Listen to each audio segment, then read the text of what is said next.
How would you have done with NIL when you went to Central Michigan?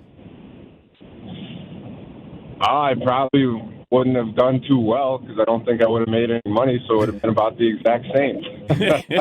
I mean, I don't think they were paying a whole lot for whatever no star, 2-star guy I was, so probably would have been very similar. Maybe your last year at Wisconsin you would have cashed in.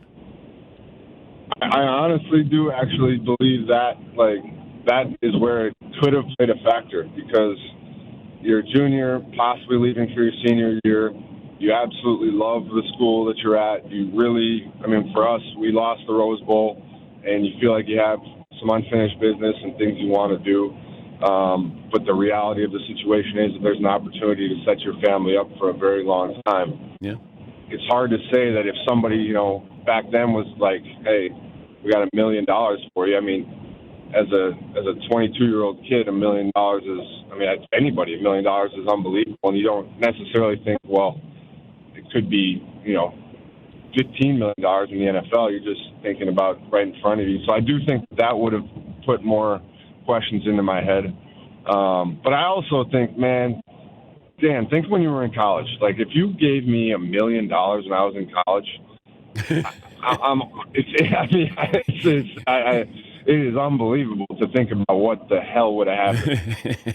What would you have done with $1 million at Wisconsin?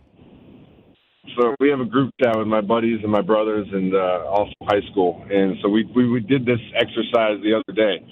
And the first thing I would do is I would prepay like $5,000 in parking tickets because the parking is such a problem. I was getting towed. I was getting tickets left and right. So I would just go to the Madison parking police and say, here, guess what? You're going to see my scooter everywhere. That's fine. Just mark it on my tab. Then there would probably be a pretty large party for my teammates and I on State Street somewhere.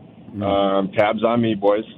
And then I would have a cool apartment. I think that's just. I think as a college kid, I was living in some spots, Dan. I was living in some spots. It wasn't exactly a penthouse, so I might have myself, something overlooking the water there in Madison.